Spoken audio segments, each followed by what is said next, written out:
Welcome back to the GOG-MAGOG war study. This is part 5, the Armageddon Theory. This study is available as an audio podcast as well as a video presentation. You can go to my website, BibleProphecyTalk.com, to subscribe to the podcast or to get the video in bed. So what is the Armageddon Theory? It is the theory that the GOG-MAGOG war of Ezekiel 38 and 39 sees its ultimate fulfillment with the Battle of Armageddon in Revelation 19. Usually, but not always, this theory is accompanied by the idea that Gog is the Antichrist. First, let's take a step back and discuss some of the timing options that people typically have for the GOG-MAGOG war. So you ask an average person, when do they think the GOG-MAGOG war will occur? You have people that believe it will happen before the 7-year period even begins. There is also people that believe it occurs at the midpoint of that 7-year period. I should say that there is a group in between there, but for simplicity's sake, I'll just skip them. There's some people that think it happens just after the beginning of the 70th week of Daniel, but it doesn't really matter because the reasons that they're wrong is the same reasons that number 2 is wrong. Another option people have is the one we'll discuss today, is that they think it will be fulfilled at Armageddon. And then there are people that think it will be fulfilled at the end of the millennium. All the views that see the GOG-MAGOG war taking place before Armageddon, so that would include before the 7-year period, just after the 7-year period, or at the midpoint of the 7-year period, all of those views, in my opinion, are extremely easy to refute. And I would do so in a number of ways. The first is by pointing out verses like Ezekiel 39:7, which says that Yahweh's name, God's name, is never to be profaned again after the end of the GOG-MAGOG war. So let's read that. So I will make my holy name known in the midst of my people Israel, and I will not let them profane my holy name anymore. Then the nation shall know that I am the Lord, the Holy One in Israel. So there is a lot of language after the GOG-MAGOG war ends in Ezekiel 39. This concept of finality, it's repeated over and over and over in lots of different ways. And we'll just pick some of those out. The idea that God says he will not allow his name to ever be profaned again after the end of the GOG-MAGOG war. Well, what do you do if you think it happens, before the midpoint with the 2 witnesses? I mean, people are in Israel are rejoicing at the deaths of the 2 witnesses, which doesn't sound like people who are finished with rebellion. In fact, people are explicitly still blaspheming God during the day of the Lord. Also, we have the Antichrist sitting in the temple declaring himself to be God, which is the apex of blasphemy. Certainly, there is blasphemy and rebellion against God's name after, any time before the midpoint. Another problem with the views of the timing of the GOG-MAGOG war before Armageddon, at the very least, is that the nations will recognize the sovereignty of God as a result of the GOG-MAGOG war. Ezekiel 38:16b, I will bring you against my land so that the nations may acknowledge me, when before their eyes I magnify myself. Ezekiel 38:23, I will exalt and magnify myself, I will reveal myself before many nations, then they will know that I am the Lord. Ezekiel 39:7b, then the nations will know that I am the Lord, the Holy One of Israel. So if one of the points of the GOG-MAGOG war from God's perspective is to have the nations recognize his sovereignty at its conclusion, then you have a problem if you think that it happened before at least Armageddon, because it basically didn't work, because the nations are explicitly in rebellion against God all throughout the 70th week of Daniel. Revelation 11:2, 18:3, 16:14. In fact, the kings of the earth who are gathered to battle against Christ at Armageddon at the very, very end of the 70th week of Daniel presumably include all or most of the nations of the earth. Another problem is that Israel is supposed to recognize the Lord's sovereignty in totality, that is, the northern and southern kingdoms, after the GOG-MAGOG war. Ezekiel 39:22 says, so the house of Israel shall know that I am the Lord their God from that day forward. Now, the problem with this is that event cannot happen until after the 70th week of Daniel at the very least, because as we know from Daniel 9:24, 70 weeks are determined for your people and for your holy city to finish transgressions, to make an end of sins, to make reconciliation for iniquity, to bring in everlasting righteousness, to seal up vision and prophecy, and to anoint the most holy. So 70 weeks, that means the entire 7-year period. It can't happen before that. You don't get the reconciliation of Israel before at least the end of that 7-year period. I would also say that Israel cannot recognize the Lord's sovereignty in totality before the end of the 70th week because of the time of Jacob's trouble, which is a purifying event for the Jews during the last half of the final 7-year period. Another problem for those views about the timing of the Gog-Magog war are phrases in Ezekiel 38 and 39 like dwelling securely, dwelling in a land that has undergone a restoration from the sword, a land of unwalled villages, peaceful people who dwell safely, all of them dwelling without walls and having neither bars nor gates. All these phrases are inconsistent with Israel's geopolitical situation currently or for the foreseeable future. Nor could one argue that this is some kind of false security brokered by the Antichrist, since that false security event isn't supposed to occur until the first day of the 70th week and is broken at the midpoint. So this was written for the people that believe the kind of Hal Lindsey version, that the Gog-Magog war will occur before the 70th week. They can't argue that these phrases like dwelling securely are just a false piece, because that false piece event is literally the first event of the 7-year period. So you can't even pretend like there is a false piece because it hasn't happened yet in their view. The mid-70th week view of the timing of the Gog-Magog war suffers from many of the same problems as the pre-70th week view. For example, God's name will be profaned again, the nations won't recognize the sovereignty of God in totality, and neither will Israel. It does have a few additional ones. For example, there is no indication that after the Gog-Magog war, Israel will once again be subjected to conquest. This would necessarily be the case if it occurred at the midpoint, since a great deal of destruction and conquest begins at that time, Matthew 24:15-21. Ezekiel says there will be no one to, quote, make them afraid, and God will leave, quote, none of them captive any longer after the war. The mid-70th week view essentially has Israel being miraculously delivered by God, only to be handed over to the Antichrist again for the final part of the 70th week. Zechariah 13:8-9 says that 2/3 of Israel will be killed during this time, and Revelation 11:2 says the Gentiles will trample Jerusalem for 3.5 years after this point. This is hardly consistent with the language of a final victory and establishment of universal peace that seems to come after the Gog-Magog war. Another problem is that in Ezekiel, Israel is said to bury the bodies of Gog and his armies for 7 months and use the weapons of the dead soldiers for fuel for 7 years after the Gog-Magog war. This seems inconceivable during the Great Tribulation, when the saints are hunted and killed, or during the Day of the Lord, when the trumpet and bowl judgments are taking place. Another problem related to that is that the burying of the bodies is described in Ezekiel 39 as a triumphant event that cleanses the land. Ezekiel 39:12-13 says, "For 7 months the house of Israel will be burying them, in order to cleanse the land. Indeed, all the people of the land will be burying, and they will gain renown for it on the day that I am glorified, says the Lord God." How can the land be considered cleansed, or even beginning to be cleansed, during the time before the final judgments found in Revelation, such as turning the sea into blood, killing all the life in the sea? A plain reading of Ezekiel 38 and 39 is a picture of a final destruction, followed by restoration. But this view anticipates that the Gog-Magog war is followed by the worst persecutions and devastations the world has ever seen. Moving on to the Armageddon theory of the timing of the Gog-Magog war. And this is one that I actually respect, because on the surface it seems to be answering some of the problems that the other views have. For example, you could make a case that Yahweh's name will never be profaned again after the end of the Gog-Magog war. Armageddon certainly is at the end of the destruction. It's sort of the finale, the conclusion of the day of the Lord. After that, you're going to have the millennium and the eternal kingdom. So there's a case to be made there. The same thing with the nations recognizing the sovereignty of God as a result of the Gog-Magog war. After all, we see in the millennium, Egypt and Assyria, they're bringing gifts to the millennial temple, etc. Also, Israel recognizes the Lord's sovereignty in totality. You could make a case that, as we said, the time of Jacob's trouble is over, the 70th weeks have ended, so it has some very strong reasons for the Armageddon theory of the timing of the Gog-Magog war. But what do we do about Revelation 20 in that case, where if you believe that it's literal, if you believe that there is a 1,000-year period after Armageddon, and then Satan is released? Basically, if you believe what the Bible says in Revelation 20, because even before the passages we're about to read, it's very explicit that, Satan has to be released a little while after this. It talks about 1,000 years, I don't know how many times. It's very explicit.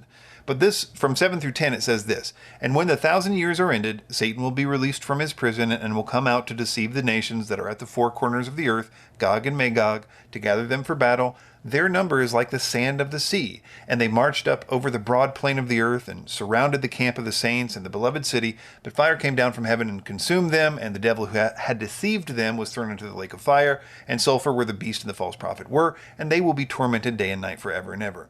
The problem is that if you believe that there really is a battle of some kind after the 1,000 years, and most people that believe in the Armageddon theory tend to believe that, from what I can tell. They don't like talking about this verse, but when you sort of twist their arm, they'll admit, yeah, okay, there is a battle over there. I don't know much about it, but it does happen. If you do believe it, then you know that these promises about the nations not being rebellious anymore and not profaning God's name really can't be complete until the end of the millennium, just before the Great White Throne Judgment, which occurs after this. Because Satan, when released at this time, is able to gather enough people, as it says here, their number is like the sand of the sea. So a lot of people from explicitly the nations are not done being rebellious at Armageddon. And God's name is apparently profaned again after Armageddon. We'll come back to all this, but I just wanted to go ahead and mention that. Before I get into the details of listing the problems with the Armageddon theory, I think it's important to list the main similarities, because these are important similarities that I don't want to minimize, because I actually think that there is a reason that there are similarities between the Battle of Armageddon and the Gog-Magog War in Revelation 20 after the millennium, is because it's a typological prefiguration. It is the near fulfillment to the far fulfillment that will be seen after the millennium. And so there are necessarily things that are similar. And I think these are the things that most people are thinking about when they're trying to argue that Armageddon is the final or far fulfillment of it. They're usually thinking of these things. So the bird feast in Ezekiel 39 and the bird feast in Revelation. So I'm going to read these because we're going to actually end up picking this apart a little bit when we get into the differences. So it's important to go ahead and get it in your mind. The bird feast in Ezekiel says, "As for you, son of man, thus says the Lord God, speak to the birds of every sort and all the beasts of the field. Assemble and come, gather from all around to the sacrificial feast that I am preparing for you, a great sacrificial feast on the mountains of Israel. And you shall eat flesh and drink blood. You shall eat the flesh of the mighty and drink the blood of the princes of the earth, of rams, of lambs, of the he-goats, of bulls, all of them fat beasts of Bashan. And you shall eat fat till you are filled, and drink blood till you are drunk. At the sacrificial feast I am preparing for you, and you shall be filled at my table with horses, charioteers, with mighty men, all kinds of warriors, declares the Lord God." In Revelation, it says this: "Then I saw an angel standing in the sun. With a loud voice he called to the birds that fly directly overhead, 'Come gather for the great supper of God, to eat the flesh of kings, the flesh of captives, the flesh of mighty men, the flesh of horses, their riders, and the flesh of all the men, both free and slave, both small and great.' And I saw the beast and the kings of the earth with their armies gathered to make war against him who was sitting on the horse, and against his army, and the rest were slain by the sword that came from the mouth of him who was sitting on the horse, and all the birds were gorged with their flesh." Beside the bird feast, though, I think there is one big thing, which is the general circumstances. They both have large armies gathered against Israel. Both armies are defeated divinely, whether that is by Jesus himself or by God the Father. I would say that both armies are not successful in their mission. And I would say that in both cases, the battle represents a climax of sorts in which the promises of God follow. So that is pretty compelling. I certainly have my work cut out for me in order to prove that Armageddon cannot be the ultimate fulfillment of the Gog-Magog War in Ezekiel 38 and 39. I've got 4 big problems with this theory and then 4 smaller problems that I'll get to later. Starting off with the big problems, the first one is the dwelling securely problems. And if you'll excuse me, I really need to read this entire passage because there are specific terms in here that are going to come up in a minute.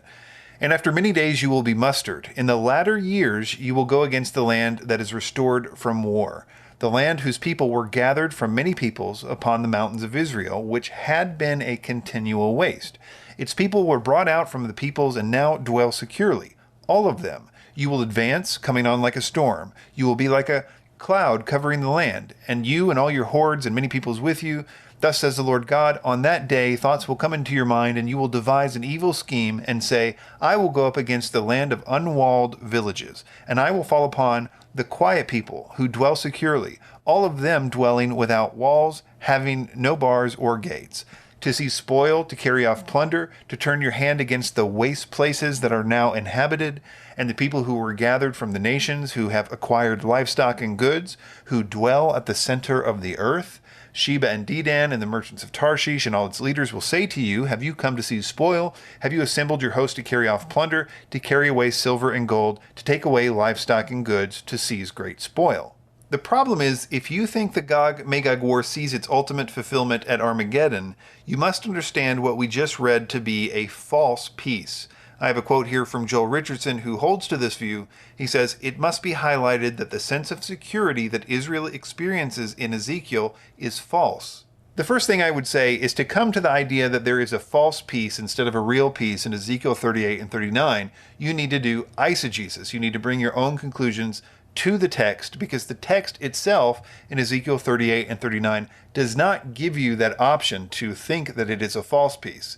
The reason that you have to believe that it's false if you hold to the Armageddon theory is that, in your view, there's no possible scenario in which Israel could be considered at peace just before Armageddon. The idea that it is a false peace in Ezekiel is especially bad to me because there is such an obvious answer to that, which is Revelation 20, which says that the GOG-MAGOG war occurs after the 1,000 years of peace. So this would be a perfect example of people living securely without walls or gates. In fact, the next section, we're going to look at the world of Ezekiel and show how clearly it's painting the picture of people that have been living for 1,000 years without need of bars or gates and the rest of it. So there is this wonderful alternative. So to say that this is a false peace because it doesn't fit with your theory, I consider especially bad. But I also consider it bad because of the study that we did in part 2 about context in this series. And that is because if you understand the context, which started way back in Ezekiel 33, the so-called 6 messages or 6 night messages of Ezekiel, they all have the same theme, they all have the same pattern, it's part of the same vision that Ezekiel has, it just lasts for a number of chapters. The whole point of all of those things is to encourage Israel essentially about the millennium, that one day they will be regathered, they will have a fruitful land, the Messiah will be there, they will dwell securely, no famine, peace with nations, the whole house of Israel will be there. These themes, including things that we read directly, like the waste places being rebuilt, that is a direct theme. Places like Ezekiel 36:10, the waste places being rebuilt in Ezekiel 36:33, 37 match, of course, with the waste places being rebuilt in 38:8-12, and all of those other passages are explicitly about the millennium. The Messiah is there. There's just no way around it. So you have all this millennial language in Ezekiel. In fact, that passage we just read is like this cornucopia of terms that have been used as a part of the 6 night messages to explicitly refer to the millennium. So the point of Ezekiel 38 and 39 is to understand this as the culmination of it, to understand that peace, that the promises are in fact true. So to believe that it's a false peace is to, I think, miss the entire point of this vision starting in 33 and culminating in 39. Another problem I have with saying that Ezekiel 38 and 39 is a false peace instead of a genuine peace is that it doesn't seem to make any sense of the timeline. It's almost hoping that I don't know enough about the end times to call its bluff. What I mean is that the idea that people have is that the Antichrist makes a false peace agreement with Israel, and he does so at the beginning of that last 7-year period. It's what kicks off the 7-year period, right? And then 3.5 years later, at the midpoint of that 7-year period, is when the abomination of desolation occurs, when he begins the persecution, the greatest persecution of all time. So the idea people have there is that he sort of broke the peace agreement, because then he starts killing people willy-nilly, right? So peace agreement off at the midpoint. So in what sense can the Antichrist's false peace exist at the Battle of Armageddon, which would be 3.5 years later after the midpoint? So, well after the supposed peace agreement has been broken, these people in Israel and Jerusalem are living like they are in a false peace, even though they've been persecuted by the worst persecution of all time, the time of Jacob's trouble. The dragon has chased them to the wilderness. I mean, none of this makes sense. I mean, so I need somebody to explain to me, like I'm 5, how these people can be living this false peace life just before the Battle of Armageddon in Jerusalem. One really quick point on the dwelling securely problem before we move on is this phrase, in the latter years. So in Ezekiel 38, it says, after many days you will be mustered in the latter years. And a lot of people use this to say, hey, look, this is a prophecy of the end times, which of course I agree with. But the underlying Greek can be used in a lot of different ways. It can be basically used to be like a general end times kind of thing, but it is also used on several occasions to just be speaking about the millennium. Isaiah 2:2, Hosea 3:5, Micah 4:1, and I'll just read Isaiah 2:2. It shall come to pass in the latter days that the mountain of the house of the Lord shall be established as the highest of the mountains, and it shall be lifted up above the hills, and all the nations shall flow to it. So this is very specifically millennial. It's talking about the city on the hill. It's talking about the nations having a pilgrimage system to Jerusalem. It's very much the millennium. So my only point here is that the specific underlying Greek phrase in Ezekiel can be shown to be speaking of the millennium in other places. And thus the peace that is described could be understood to be the millennial peace that would exist during that time. The next big problem I have with this theory helps to make the previous problem more clear, I think, and I call it the Day of the Lord problem. The idea is that what we just read in Ezekiel 38 about the over-the-top descriptions of peace and prosperity, the quiet people dwelling securely, they've got no bars or gates, they've got lots of livestock and goods, etc., is supposed to be a description of the world just before the Battle of Armageddon. That just doesn't make any sense no matter what your view on the timing of the judgments of the Day of the Lord are. For example, just cherry picking a few Day of the Lord judgments, all of which would be agreed upon to be before Armageddon by pretty much everybody. Demon scorpion-like beings have been tormenting people for 5 months. 4 angels bound in the Euphrates kill a third of mankind. Painful sores on everyone who has had the mark. Every living thing in the sea is dead. All the fresh water is blood. The sun has been scorching people with fire and fierce heat. So those two realities are just impossible to reconcile to the same thing. On the one hand, just before Armageddon in Revelation, we have a literal apocalypse happening. And yet they're saying that Ezekiel 38 and 39, which they want us to believe is also a description of the world just before Armageddon, is describing what seems to be a perfect peace, a perfect prosperity, livestock and gold and the rest of it, and dwelling without walls or gates. And even if it's a false peace, the fact that a false peace could be that good just before Armageddon is absurd. Some of you might think, well, maybe there is sort of a supernatural protection for the Jews or for Jerusalem during this time, and maybe that can help explain it. But I'll just name a couple things that show that that's not the case. First, I should say first that the 144,000 do get sealed, and so there is a supernatural protection from them. Also, in Revelation 12:6, the woman flees from the attack of the Antichrist. She flees to the wilderness. So there's another protection, but it's not in Jerusalem. She's protected for the 3.5 years outside of Jerusalem. The time of Jacob's trouble is a persecution of the Jews. It might even be considered a purification event for the Jews in Jeremiah 30, Daniel 11:36 through 45. Another item is that Jesus tells people to flee Jerusalem after the abomination of desolation at the midpoint in Matthew 24. So if they're listening to Jesus, they would have already left Jerusalem 3.5 years before this event. Jerusalem is trampled by the Gentiles for 3.5 years, Luke 21:24. The 2 witnesses is kind of an interesting thing. I mean, they're making sure no rain falls, their dead bodies lie in the streets, an earthquake kills 1/10 of the city when they're resurrected. So basically, there's not a lot going on good in Jerusalem before this, and we have explicit evidence to suggest that. There's just no way, again, to reconcile Ezekiel 38 and 39 in that piece and say somehow that fits into the world just before Armageddon. So the next big problem is the Revelation 20 problem. And what I mean by that is that in Revelation 20, we've seen it so many times at this point, we have John describing a war that looks like a 3-verse summary of Ezekiel 38 and 39. We've got these nations being deceived from the 4 corners of the earth. They are gathered together to battle, to go to war against Jerusalem, but they don't make it. They are destroyed by God from heaven with fire. and et cetera, et cetera. The problem, and the words Gog, Magog are used. The only problem is it says it happens after the 1,000 years are ended. So the big question is, well, why can't this be a 3-verse summary of Ezekiel? Why shouldn't Ezekiel 38 and 39 be this? What's your argument against this? And the main argument that people give is crickets. Honestly, go look at the Gog, Magog studies out there, and you're going to hear about Ezekiel 38 and 39. You're going to hear about their viewpoints, all their arguments, but they won't even mention Revelation 20 in the entire presentation.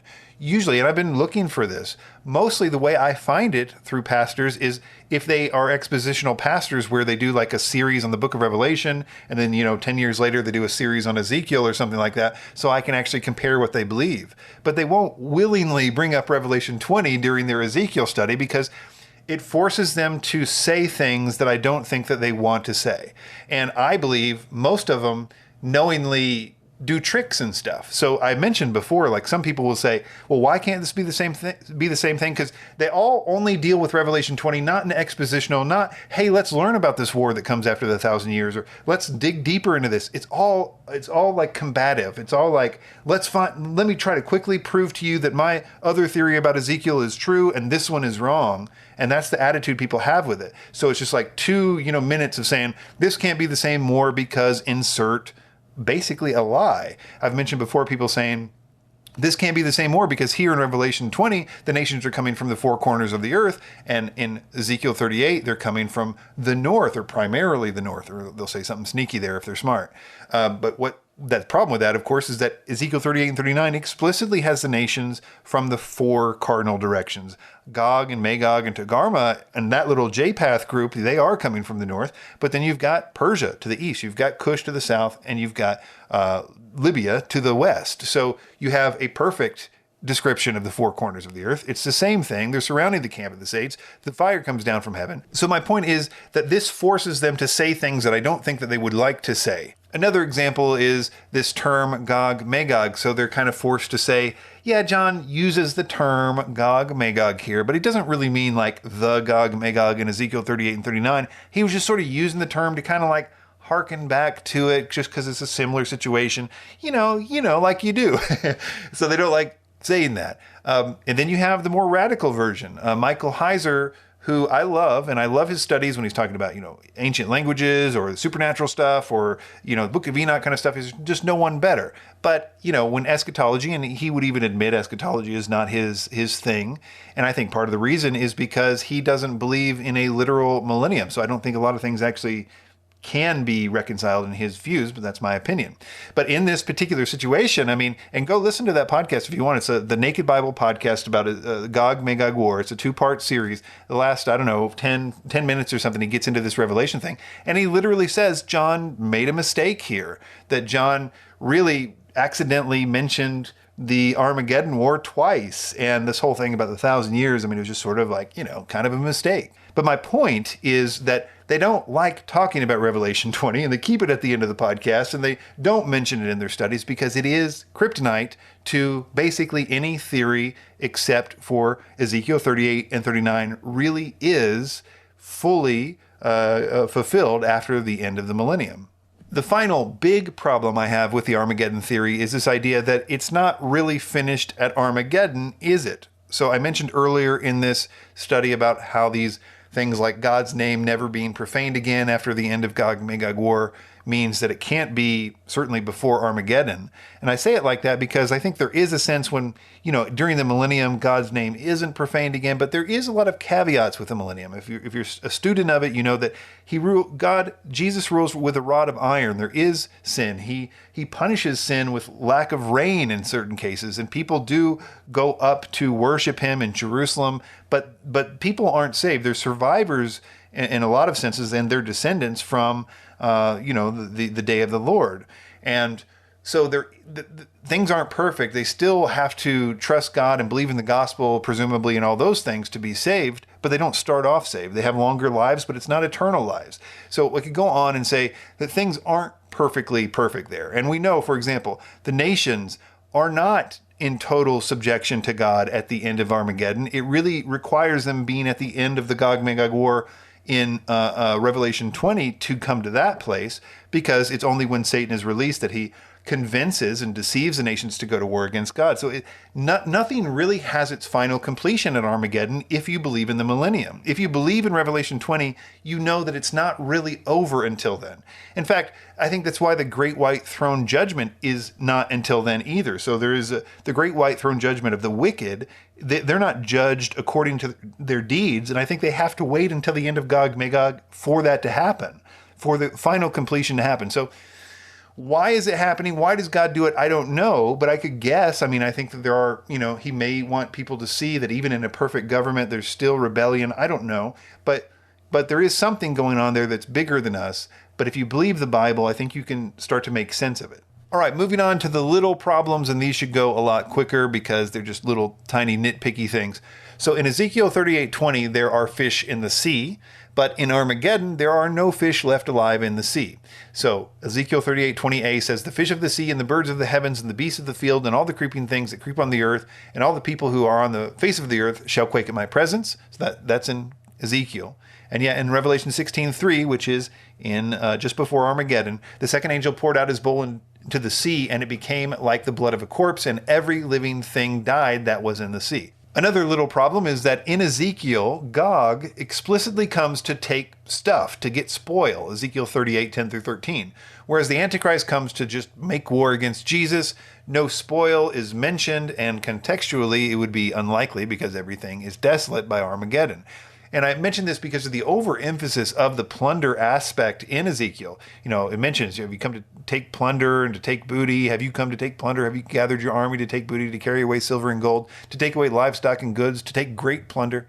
The idea that there is even great plunder, and I think this goes back to the earlier part of the Ezekiel messages where it's talking about how in the millennial kingdom there will be great plenty, no more famine, etc. It talks about all the livestock they will have. So this is just pointing back to that, and it shows that there is a contradiction there, I think.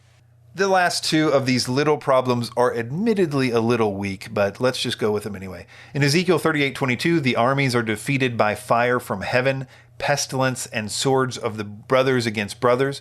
But in Revelation 19:15 and 21, the armies are defeated by the sword from Jesus' mouth. No fire is mentioned. So I think that's interesting, and I think it often gets overlooked that in Revelation, no fire is mentioned, but in both Revelation 20 and Ezekiel 30, the emphasis is on the fire from heaven that devours them, and yet it's Jesus's mouth and sword, etc. in Revelation. So it's an interesting little connection. And finally, just birds are called to the feast in Revelation 19:17 and 21, whereas birds and beasts are called in Ezekiel 39:17. So that is the weakest of my arguments, and that's why I put that at the very end like that, as you do. Okay, moving on to some arguments from Armageddon theorists. So I just wanted to interact a little bit with some of the other things that people are saying to, quote unquote, prove that Armageddon is the logical fulfillment of Ezekiel 38 and 39. And one I had not heard before was from Michael Heiser, and he said that there is Day of the Lord language in Ezekiel 38 and 39. The eschatological Day of the Lord is one of the most prevalent themes in eschatology. It is has a lot of language that is very similar. You kind of know when you're getting into a Day of the Lord passage. Functionally, the Day of the Lord begins probably at the Parousia, the return of Christ, and it extends for all practical purposes through Armageddon. That's the way people normally think of it. That is to say, the return of Christ and the beginning of the Day of the Lord, or the judgments and the sort of completion of the Day of the Lord. But there is sort of a broader sense in which the Day of the Lord is also everything that comes after that. It's all the Day of the Lord. But what people mostly mean is that judgment aspect, which begins at the Parousia and ends around Armageddon. So the idea is, if there is Day of the Lord language in Ezekiel 38 and 39, it sort of necessarily links the passage to some time within that 7-year concept. So it would be a decent argument if it was true. And I was interested in this because, as most pre-wrathers, I'm sort of hyper aware of Day of the Lord stuff. We're sort of obsessed with the Day of the Lord, and I've gotten pretty good at recognizing Day of the Lord language in certain passages. And I have never noticed any Day of the Lord language in Ezekiel 38 and 39. So this is how he explains that there is Day of the Lord language. He points to Ezekiel 38:4, which says, "And I will turn you about and put hooks in your jaws, and I will bring you out and all your army, horses and horsemen, all of them clothed in full armor." So it's the idea of hooks in your jaws. And I don't think that he is even claiming that that's Day of the Lord language. It's not Day of the Lord language. But this is what he does. He says, well, look, it says hooks in your jaws there. Okay, so follow me now to another place in Ezekiel, several chapters earlier, in Ezekiel 29, 3 through 4, when Ezekiel is making a prophecy about Pharaoh in Egypt, because Israel had been putting their hopes in Egypt, and it was explaining that how Egypt would actually end up being destroyed by Nebuchadnezzar. And anyway, so this is what it says in that section. Behold, I am against you, Pharaoh, king of Egypt, the great dragon that lies in the midst of his streams, that says, my Nile is my own, I made it for myself. I will put hooks in your own jaws, and make the fish of your streams stick to your scales. And I will draw you up out of the midst of your streams with all the fish of your streams that stick to your scales. So this isn't a Day of the Lord passage either, and hooks in your jaws isn't Day of the Lord language. I think at that point everybody's still agreeing here. But what Heiser is doing is saying, well, look, he's putting the hooks in your jaws in the great dragon. So here's another premise that we want to do. We want to say the great dragon is Leviathan, which I got problems with, but we'll come back to, and for the sake of argument, we'll say, okay, it's Leviathan.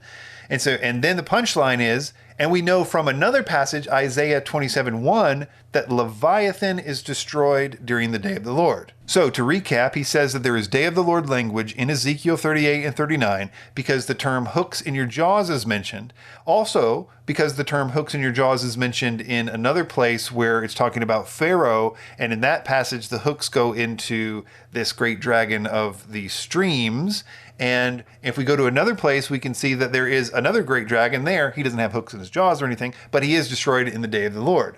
So we've got two non-Day of the Lord passages that if you connect to the same dragon, then you can then connect back to a place where the day of the Lord is mentioned. It's an incredibly roundabout way. And I would say I don't agree with the premises at all that you absolutely need to agree to. So for example, in Ezekiel 29, I don't think that that great dragon, some translations call it a monster, is Leviathan, or that we're supposed to understand it as Leviathan. I think it's just a reference to a crocodile, kind of talking about the bullish nature of Pharaoh, and how, he puts hooks in your jaws, which also is not a technical term. Hooks in your jaws is being used here. It's used like other allusions are used in different ways throughout the Bible, not technical term, always to mention Leviathan or anything like that. It's used, hooks in your jaws are used to talk about how they would take slaves in a procession from, like when Nebuchadnezzar or whatever would take slaves from one place to another. But yeah, it's talking about a crocodile here in streams, which is different than Leviathan, who is the dragon that is in the sea, Isaiah 27:1. So I think that that's an important thing. And I think Heiser even tries to make the allusion to Leviathan and the beast from the sea in Revelation. So that's an important component even to him, that he has to come from the sea. This thing is in the Nile and the streams, which is a monster that everybody in the ancient world probably knew about. Like, hey, they got these huge lizards in the Nile, man. You should see them. They're like massive and they're dangerous. Another argument from Armageddon theorists really comes as sort of the punchline, maybe not the punchline, but as a logical outgrowth of another teaching that they have been teaching. So for example, Joel Richardson or anybody that believes in the Islamic Antichrist typically will teach that the Antichrist is an Assyrian. Now we learned in part 2 that the northern cohort there from JPath, they're basically all in eastern Turkey. So if GOG is coming from eastern Turkey, and they have convinced themselves that the Antichrist will be an Assyrian, essentially from Turkey, then it's not much of a jump to say, well, then this guy is GOG, whatever happens, the consequences, we've got this one sort of geographical connection. And I'm not going to spend the time debunking the idea that the Antichrist is an Assyrian here, but I will say that I'm very much opposed to the idea. I wrote basically an entire book about it. It's called The Islamic Antichrist Debunked. It is totally free online. I went through the trouble of putting it all in HTML, so you can go to BibleProphecyText.com. There is a chapter in there called The Assyrian in Isaiah and Micah, in which I go through the specific arguments that they make about how they come to that conclusion. I think you will see if you read that it's just not a good argument at all. But anyway, you can check that out for yourself, but I did want to mention that for the sake of completeness. Perhaps because I am tired and I didn't want to write any more about this, I did just copy and paste something from that book about my view on Armageddon and how I relate it to Ezekiel 38 and 39.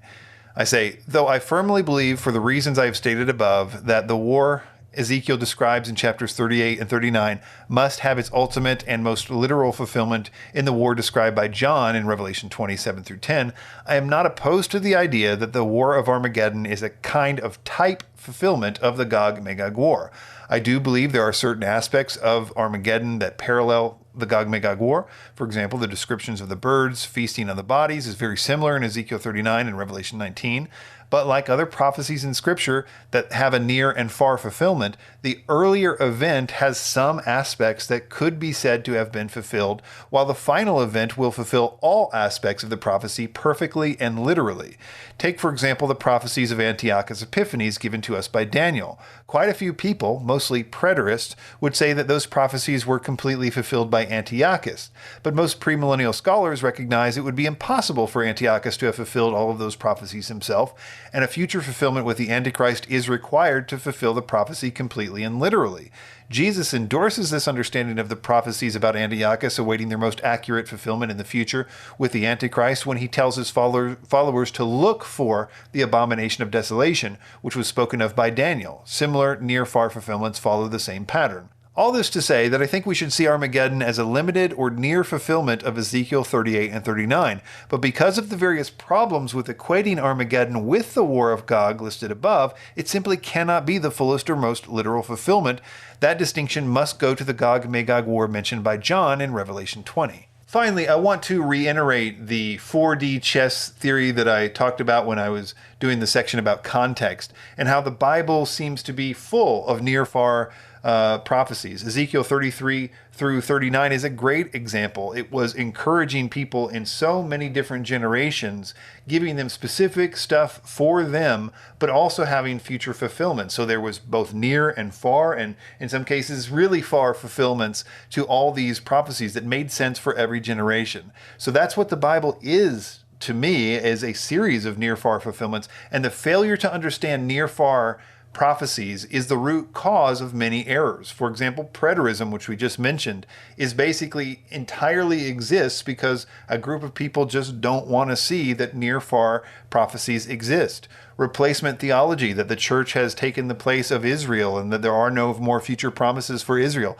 That is a false teaching that is entirely about the inability to see the near-far relationship of prophecy. Modern Judaism, in a sense, is a reflection of the inability to see the near-far relationship to prophecy. I mean, ostensibly, the reason that they didn't accept Jesus as Messiah is because he didn't fulfill the things that they expected the Messiah to fulfill, that were prophesied to fulfill, to defeat their enemies, to make Jerusalem the capital city of the world. We know he will do that in a far, complete fulfillment, but he didn't do it in the near fulfillment, and that caused a pretty big error there. And I'm sure there are a lot more about this. So the idea here that I'm trying to convey isn't a crazy one, and it should seem logical to you that there is a near-far fulfillment to a lot of things. And this is basically a picture-perfect one. And we're going to go through some of this to continue to prove this. So stay tuned. You can go to the website, BibleProphecyTalk.com. You can go to the website, BibleProphecyText.com if you want to read the books that I've been talking about. And we will see you next time. Bye.